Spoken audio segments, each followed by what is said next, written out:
Just finishing up my vocal exercises and warm up. What's up, everybody? Welcome. Guy here, live on YouTube and your podcast feed. Sounding better than I have in over 3 weeks. Not doing the Oregon State spring football game this coming Saturday due to the obvious, but hopefully we'll still be doing the Colorado spring game, going to see Coach Prime. In 2 weeks, we'll see. Voice pending. Feels very good for the second Brandon Aiyuk rumor in a row to be absolutely right. Sunday morning, somebody claimed that Brandon Aiyuk had thrown down the gauntlet and demanded a trade. His agent, Ryan Williams, immediately came out. Well, not immediately. It gave it about an hour and a half. I did a video Sunday morning. If you're listening to the podcast, that was not on the pod feed because it became stale, like immediately, because the agent came out and said, not true. Luckily, in the video, I'd said, skeptical until proven otherwise. So a lot of earmarks for that to be a claim, not a report. If you missed that video, one thing, and then I'll move on to the latest news that I want you to understand. On this channel and on this podcast, not everything that people throw out there get the label of report. Reports are reports. There's a level of legitimacy to reports.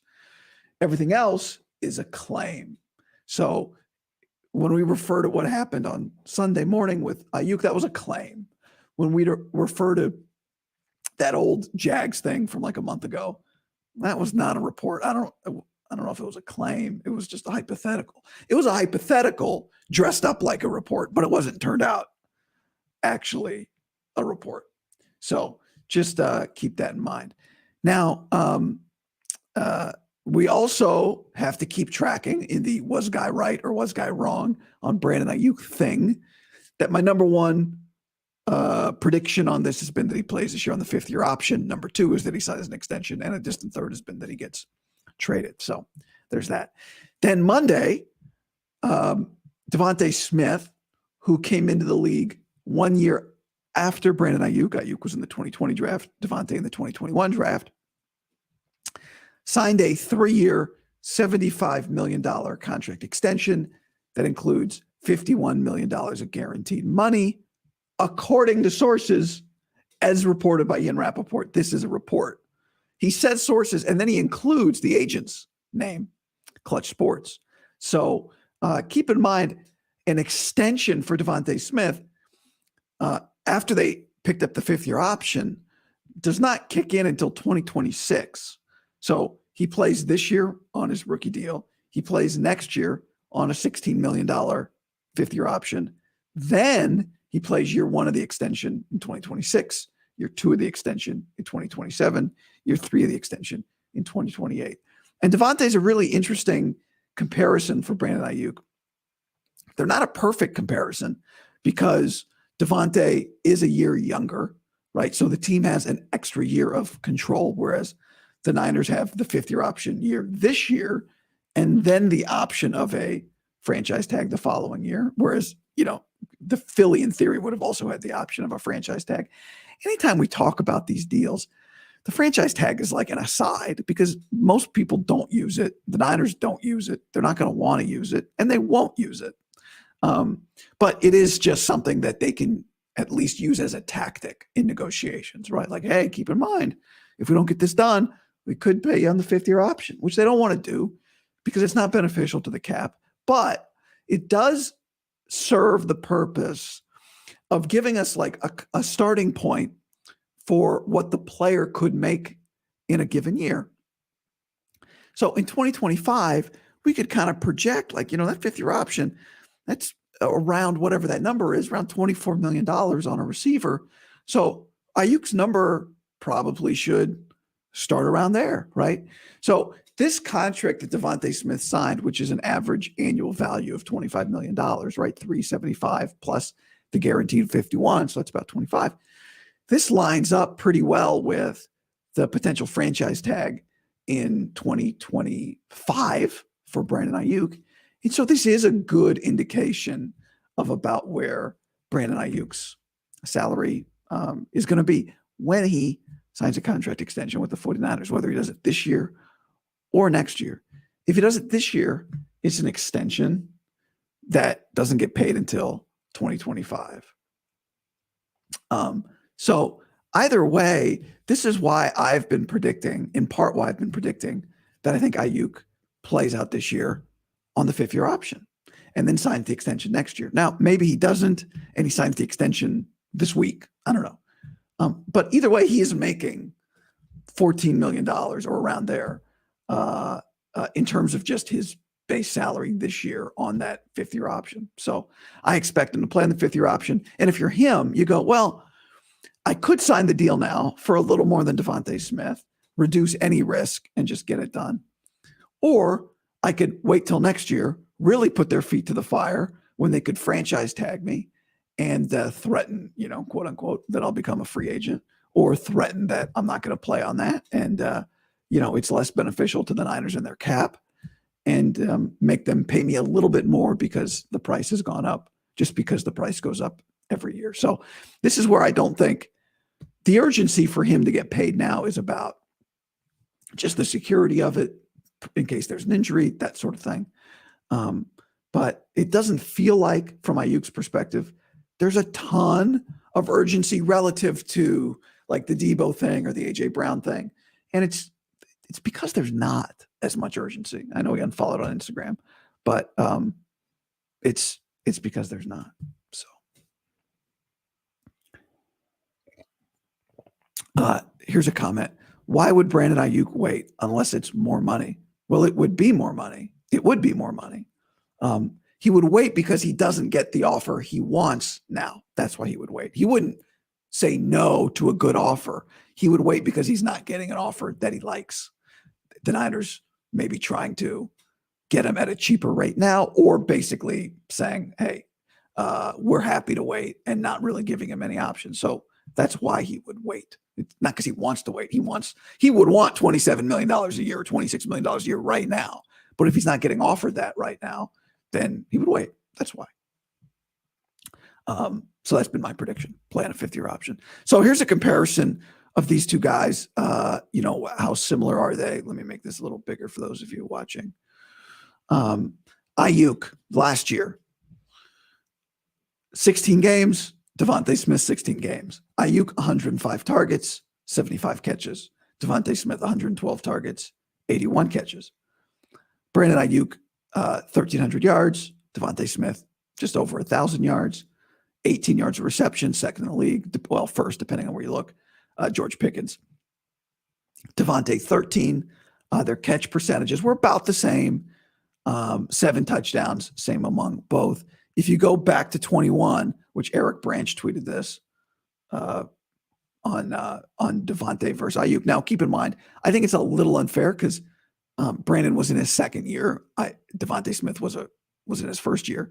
But going back 21, 22, 23, almost an identical number of yards, almost an identical number of touchdowns, with Devontae Smith having 21 more catches. So 19 touchdowns for Devontae, 20 for Aiyuk. 3183 yards to 3178 in favor of Aiyuk, and 240 catches to 209 in favor of Devontae. So a lot of similar production. Obviously, Aiyuk, the yards per reception, much bigger for him. And, that's one of the great advantages to Brandon, is that he's explosive on high percentage plays. It's really what makes Aiyuk, I think, really unique. He's not over the top, right, Julio, and yet he is a high volume player that also is a high yards per catch guy. Now, if Aiyuk got 130 targets, let's say, instead of 105, and Devontae might say the same thing, right? When you go and look at targets, neither one of those guys are near the top of the league. The top of the league in targets is 165 plus. Really, it's 170 plus. It's Tyreek, Devontae Adams, CeeDee Lamb. CeeDee had 181 targets last year. That's wild. 181 targets, 135 catches. Okay. At 13 yards per reception. So CeeDee Lamb was at a Devontae Smith level yards per reception. And he had more than almost twice as many catches. CeeDee had almost twice as many catches as Devontae last year. Just incredible. But your 130 targets, there's 20 guys that are 130 targets. And, based on catch percentage, Aiyuk catches 71% of his targets. If you gave him 130 targets, he'd be at around 90 catches. So that's a lot more targets for Aiyuk. It's 25 more targets for Aiyuk, which if you break it up over the course of a season, it's not a ton more. And it's kind of where I think he'll be in a couple of years. I think he'll be a 90 catch guy in a couple of years for the Niners, not because he's going to change, but because he will be more of a central figure, just because Debo's probably gone in 2025 with a Brandon Aiyuk extension. He may be gone, but he may not be. But so I covered all three bases there, I guess. But the point is, as time goes on, Brandon will be more highly targeted because there's just going to be less of these other veteran skill guys around. Now, hopefully, if you're them, like you add and you keep the ecosystem turning. But Brandon, because of his age, of all the guys that they've got, right, and I've talked about a lot, but it's Kittle, it's Debo, it's Juwan Jennings, it's Juszczyk, it's McCaffrey. Like he's the youngest and most likely to be on the team 3 years from now. So he's the guy that's going to most likely see his production increase. So very similar from that standpoint. I thought Nick Wagner, I asked Nick, and it turns out even though it's Wagoner, it's just Wagner. The O was kind of silent. Nick Wagner of ESPN. This is what he tweeted on Monday morning. He said, even without seeing the exact structure, this deal for Devontae should give a good gauge of what the Aiyuk contract will look like. And at roughly $25 million a year with $51 million guaranteed, it's about what you would expect. Also, for the quote, Niners can't pay two wide receivers that much crowd, the Eagles are doing it. And San Francisco would never have to set it up so Aiyuk and Debo are eating up big chunks of the cap space at the same time, which is probably how it will play out in Philly, right? Like, as we talked about, this does not kick in till 2026 for Devontae Smith. So they've got plenty of time to manage it. So I think that's good perspective by Nick. Maybe Nick will come on the show this week and break it down a little bit more, because he's been consistently saying for over a year that the Niners are not going to have a problem paying Aiyuk and Debo or having them on the team after Aiyuk has been paid. So let me make a comment. Let me start a little comment here that I'll get to later. So that's that. I mean, that's where it's at with them. And I think that part of the reason you're seeing a lack of drama between Aiyuk and the 49ers, I think number one, it's because that's Brandon's MO. But number two, I think everybody's got a pretty good idea of where they stand. I think the agent's got a good idea. I think Brandon's been given a clear picture by his agent and by the 49ers. And I think the 49ers want him to be around, and they understand how to manage the salary cap and make it happen. So I don't think there's not a lot of gray area in this negotiation for them. My guess is everybody's got a pretty good idea how this is going to play out. Now, I thought Brandon had an opportunity. Aiyuk's had a few opportunities to try and take shots at the 49ers. And every opportunity he has, he doesn't do it. Every opportunity he has to appear to be difficult or to try to put some sort of public pressure on them, he doesn't do it. I think he's getting good advice. Or it's just natural. I think it's also naturally him. And the latest opportunity Brandon Aiyuk had to kind of take a shot at the Niners, I don't know if you've seen this yet. Brandon did a little feature for Applebee's, the restaurant chain, where he dressed up as a server named Gerald. He put on an Applebee's shirt. He put a name tag on that says Gerald, and he put on some glasses, because glasses are a great disguise. And he worked as a server at Applebee's. And I'm going to play you, the video is like 5 minutes long. You can, if you look up Brandon Aiyuk, Applebee's, the video went up 3 days ago on YouTube, and it's got like 650,000 views right now. But you can go watch, it's like 5 minutes. But I cut it into like 30, I cut it into 30 seconds. And at the end of it, somebody says to him after he's been recognized, people after a while all start recognizing him. And somebody says to him, why are you doing this? And his answer is a chance to say, well, because the Niners aren't paying me. But that's not what he says. All right, here we go. Let's watch some of Brandon Aiyuk pretending to be a server named Gerald at Applebee's. So right now, we're getting into character, starting with the glasses. I'm Gerald today, so I gotta find some stuff that Gerald might wear today. These Gerald right here. And shout out to all the Geralds too. What do people tell you you look like? Omar Epps, Mike Tomlin, blue cheese. Oh, thank you. Absolutely. Anything else? Do I know you from somewhere? This is my first time working restaurant. I gotta figure out where I know you from. Why you say that though? Because you just look really familiar. The other table just said the same exact thing. I'm Brandon. If you are, I am. Oh, dude, are you serious? It is, right? Why are you here? I'm working my new job. So I got an off-season job. Do you need a selfie? Sure. Exactly. Brandon did a good job. He was good at it. And like I said, you can go check out the full video. But I love the end of this, right? Where the guy says, why are you doing this? So I got an off-season job. He just says, I got an off-season job. Easy opportunity. Now, who knows when this could have been filmed a month ago. I don't know. Probably was. But easy opportunity for a guy trying to put pressure on a team to say, because I got to pick up a second job because my team isn't paying me enough. Now, that would be a little out of touch if you're making $14 million, but still, opportunity. Every chance Brandon Aiyuk gets to take a shot or seem like he's dissatisfied with the 49ers, he doesn't do it. He does not do it. Repeatedly, he does not do it.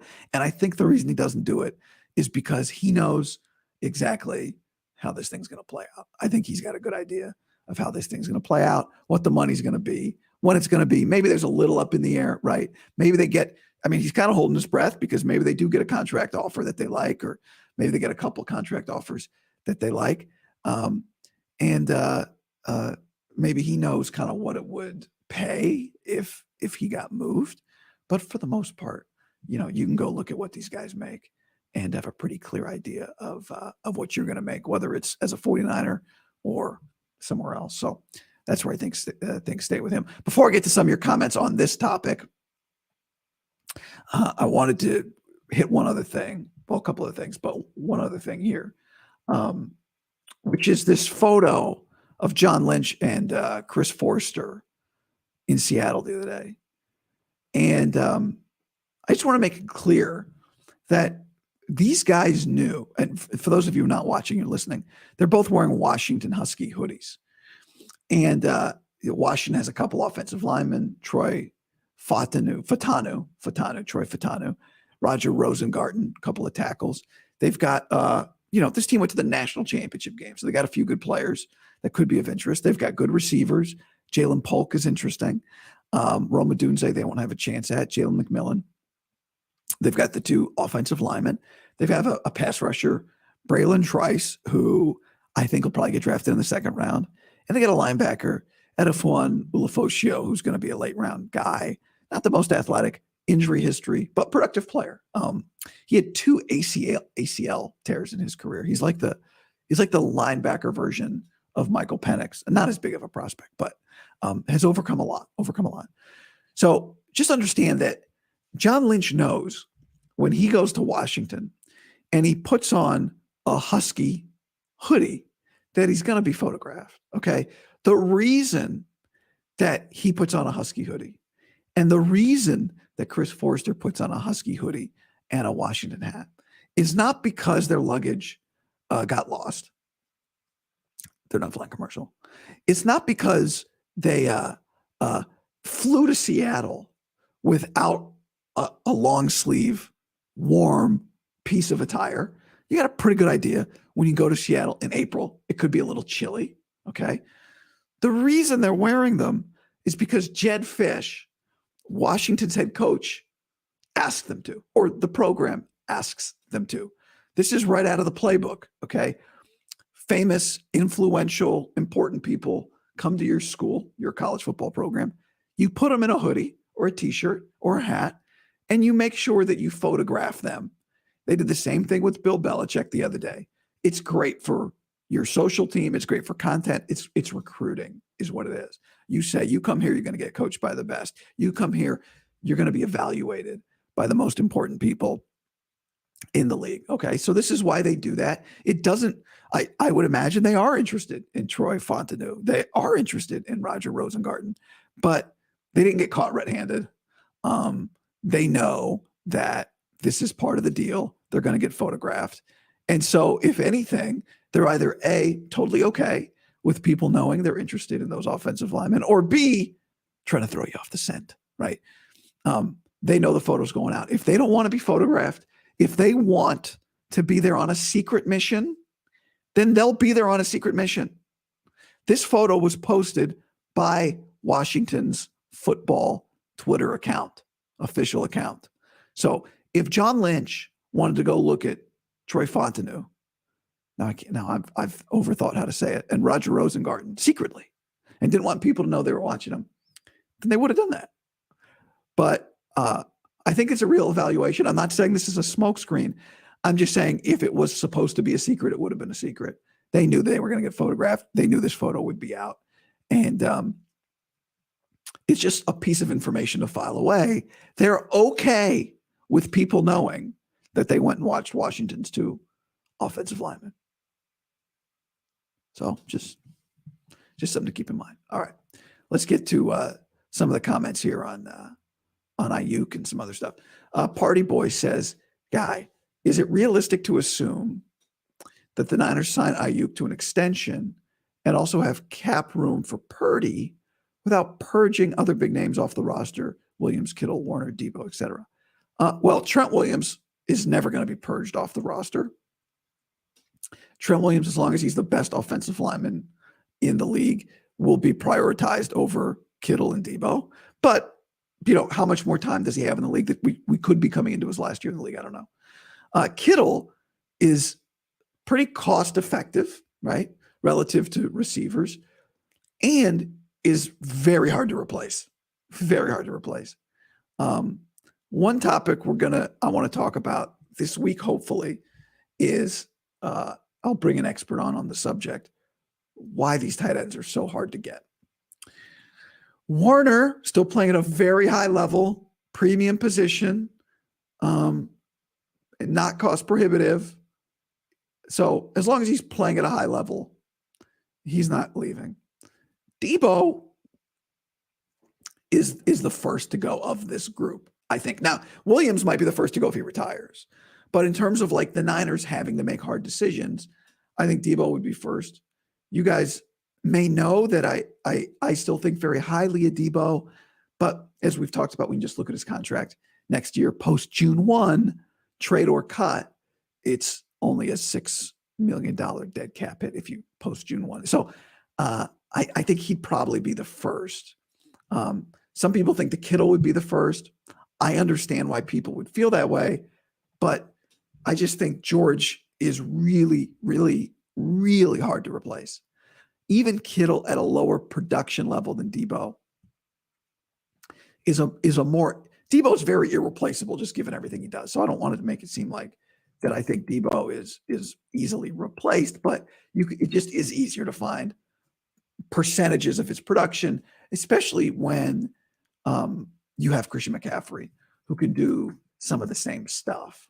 So, George Kittle, unfortunately for Kittle, but luckily for the Niners, plays a position that is not expensive. Kittle's cap hit next year does get much bigger. So that would make him, susceptible to maybe a restructure, an extension. But they don't have to decide that now. His production this year will determine that. But if Kittle's production, if he continues to be the level of player he is, if he's a healthy guy this year, then he's much more likely to be back on the team in 2025 than Debo is. Just look how hard it is for them to find just like 5% of Kittle's production. It's impossible. Now, we've seen the numbers. When Debo goes off the field, the Niners' offensive production declines. But you can try and piece it together. You're just going to have to.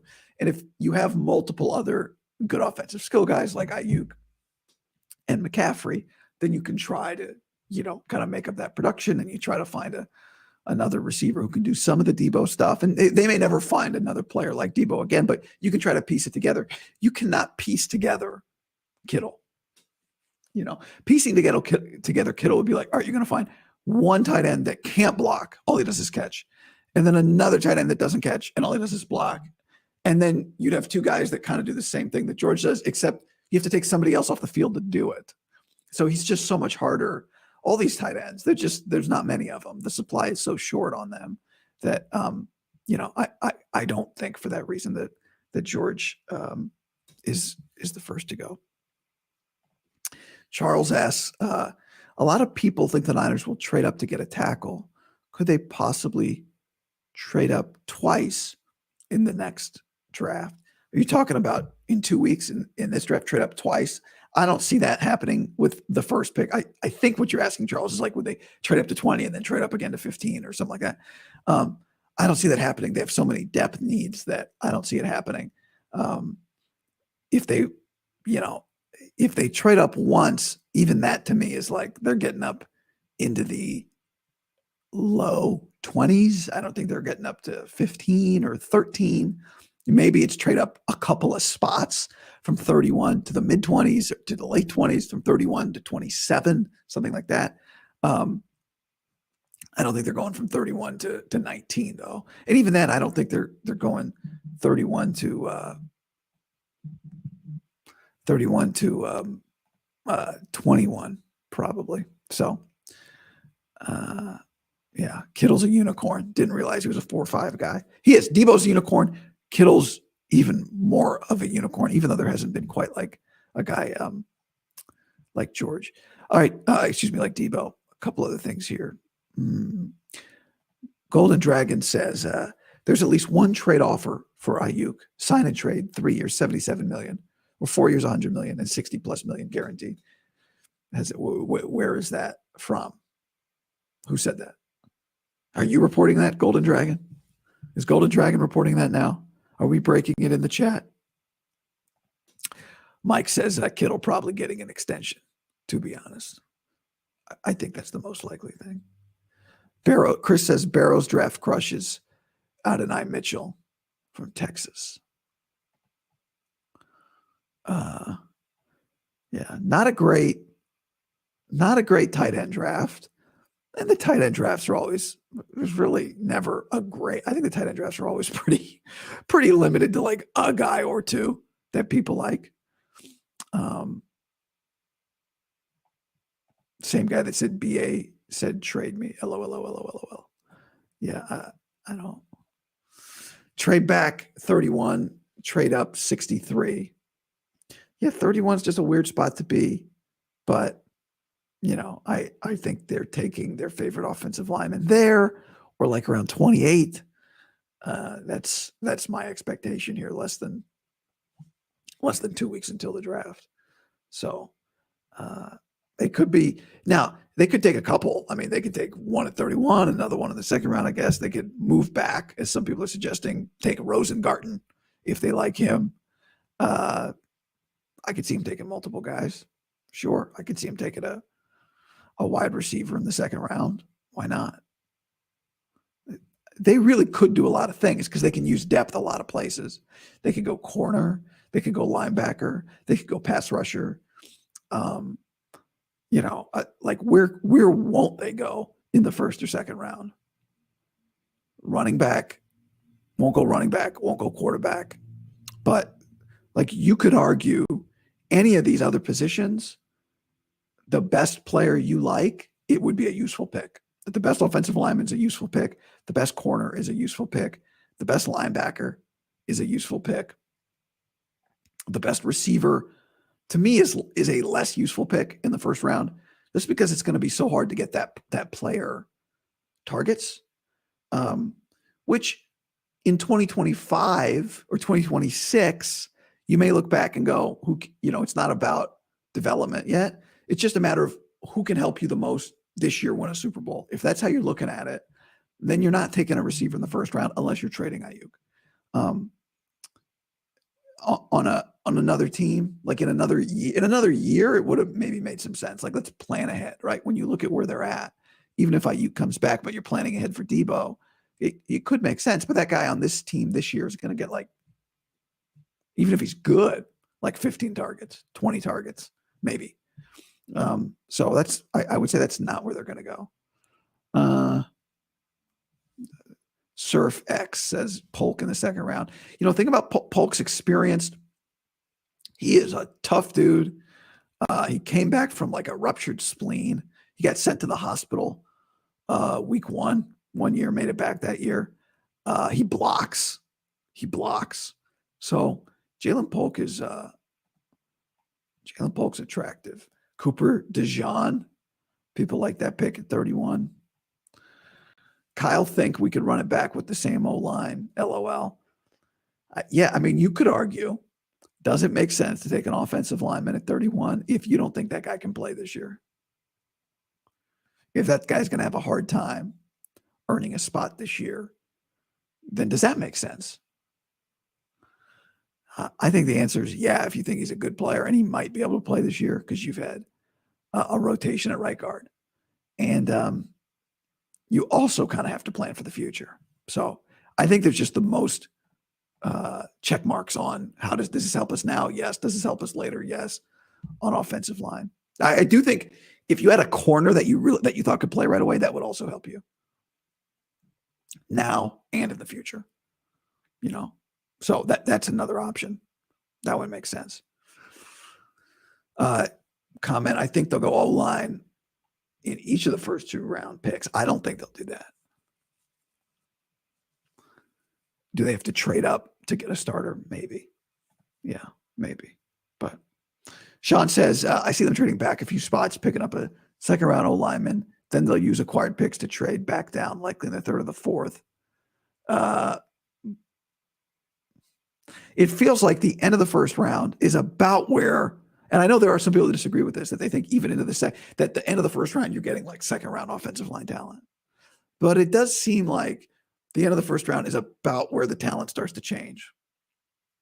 Like at 31, 32, 33, 34, 35, like those offensive linemen, you go down a rung. Here's another comment from Mike. Trent hasn't played an entire season with the Niners yet. Backup tackle might be super important. That's a good point.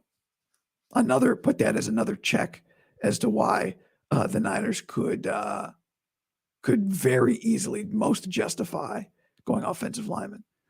Earning a spot on our vaunted O-line, says Sean.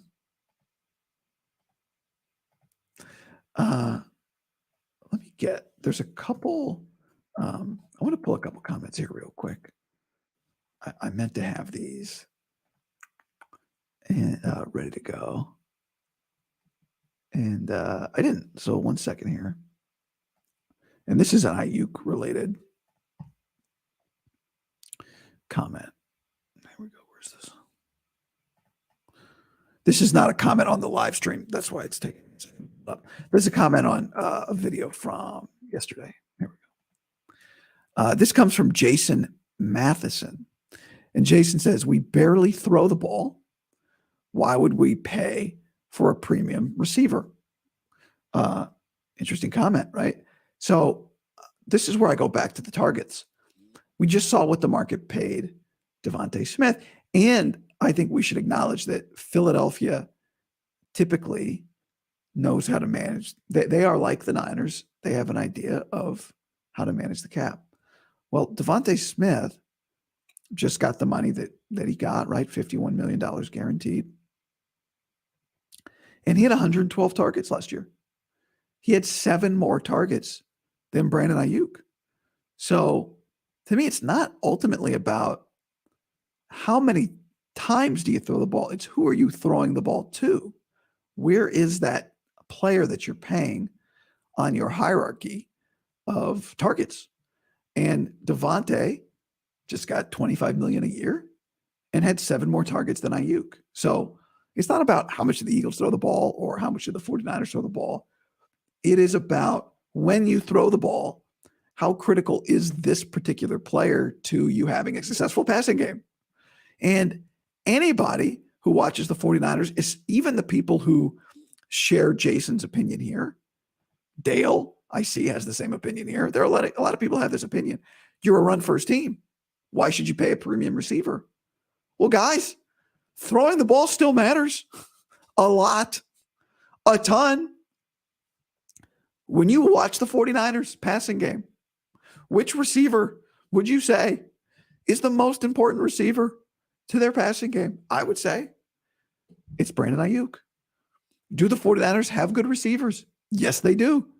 Have those receivers been critical in Super Bowl and NFC Championship runs? Yes, they have been. So I think it's wrong to look at the Niners like they're a run first team, so they don't need to pay a premium receiver. I think the pass game is pretty important to them, just like it is to every team that plays the sport post 19. Football historians might correct me here, but post 1939, the forward pass is pretty critical. Is it a little more important to one offense than it is to another? Sure. But at the end of the day, being able to throw the football is pretty equally important to everybody. It's not. Some teams run a little bit. It is pretty equally important to everybody, I think.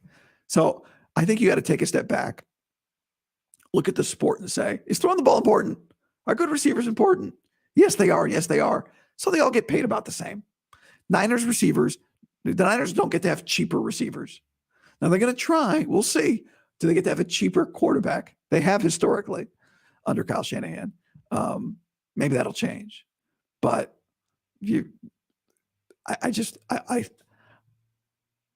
is not an uncommon opinion, but you don't get to operate this way. You don't get to say, well, we're run first teams, so our receivers can be cheaper.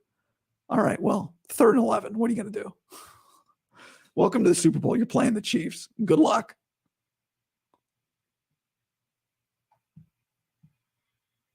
It's still important. So I, RFK Jr., Marge Simpson sisters, Marty Funkhauser, a goose. I speak for all of the versions of me when I say I do not agree with that take. Also a comment. I like this, going back to some other videos and bringing in the comments here. This is from Jose. He says, when can we buy hats, guy? Soon, hopefully. Supposed to get some samples here soon. The first hat, I think, that we're going to sell is not the Hey Guy hat podcast logo or whatever I'm calling this. It's going to be a different, more draft oriented. I'm hoping to have it out by the draft, but timeline's tight here. But I'm hoping to have something up by the draft that's going to be a draft related hat. The kind of hat that if you wear it, it doesn't represent me. It represents something else. I think you'll like it. I think it's creative and I think it's cool. So we'll see. We'll updates on that coming soon. Andre says, draft Mahomes and then you can win a ring with bargain bin receivers. Yes.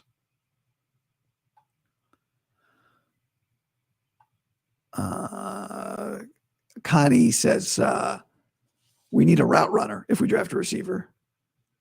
Yeah. The idea of replacing Aiyuk, I think, in the draft is a lot easier in theory. It's not just do you hit a receiver, it's do you hit a receiver that's a contributor right away. And in the same way that Aiyuk is. Like, do you hit on a guy that is a precise route runner and can, work in tandem with Brock Purdy the way that Aiyuk does? To me, it makes no sense in this critical juncture in Brock Purdy's career to take away the guy who's most likely to spend his career with Purdy. It makes no sense. It makes no sense. Andrew asked, do you work for the Big Ten Network now? Will you ever be in Madison? I don't work for the Big Ten Network now. We'll see what happens with that. Javon Baker is an excellent route runner who could contribute right away. But Javon Baker's not a first-round player. I like Javon Baker. I called a UCF football game last year. It was UCF at Texas Tech. And Javon Baker is a really good player. I like Javon Baker, but he's not a first rounder. So, you don't have to trade Brandon Aiyuk in order to draft Javon Baker. Like, to me, you're taking a first round receiver.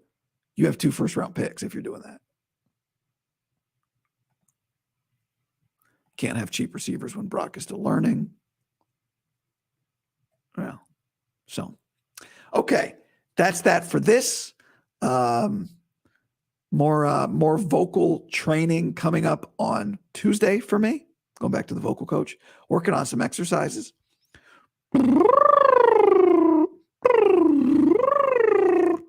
Getting my breathing from the diaphragm, breathing from down there and speaking from the mask. Breathing from down here and talking from up here. Breathing from down here, talking from up here. We're working on it. All right, everybody. Thanks for jumping in. Hit that like button. Subscribe. If you're not subscribed, subscribe to the channel. Appreciate it. Share it with your friends. Draft is less than 2 weeks away. A lot of stuff coming up. Looking forward to it. Talk to you guys later.